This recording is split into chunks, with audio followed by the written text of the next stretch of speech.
Wow, there was this king. He was so vain. And so some people decided to take advantage of this.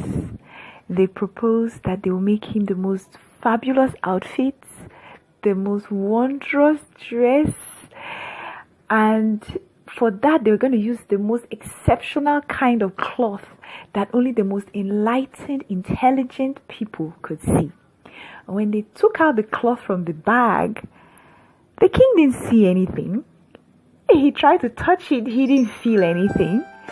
But he thought to himself, well, I'm the most intelligent person in this kingdom, so I must see it.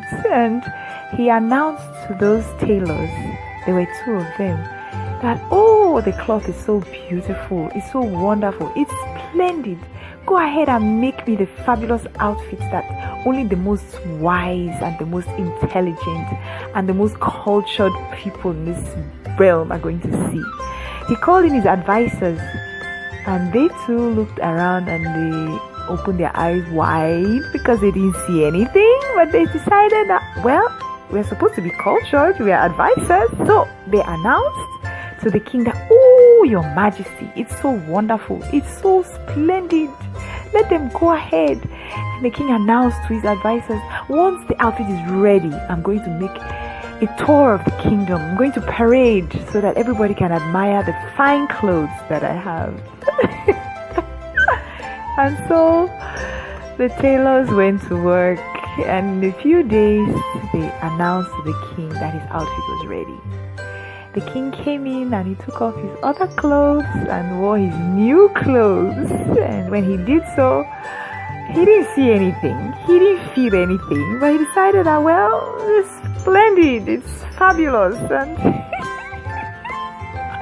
he stood in front of his mirror, preening himself, and decided that, wow, he was wearing the most fantastic, beautiful, fabulous, splendid clothes ever. And of course his advisors agreed.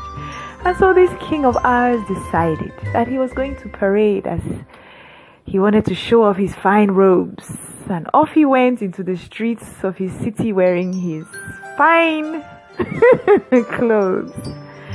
And he strutted around the streets, and the crowds gathered and they cheered and they whispered to each other, isn't it so fine? Isn't it so wonderful? Isn't it so lovely? The king is wearing the most exquisite outfit.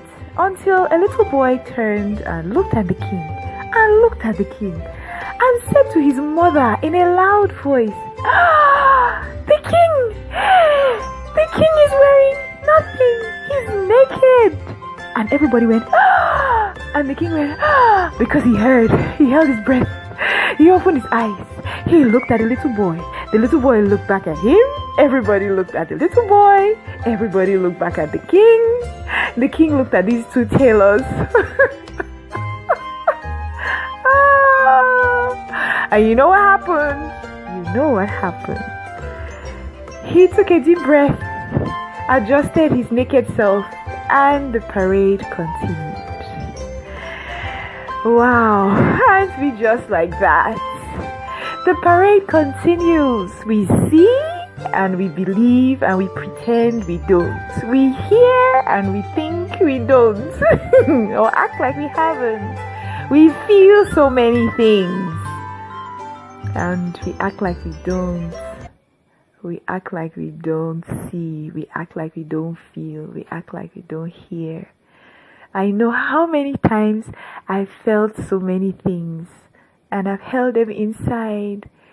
I've pretended because I felt it was unacceptable to accept and to express what I was seeing, what I was feeling,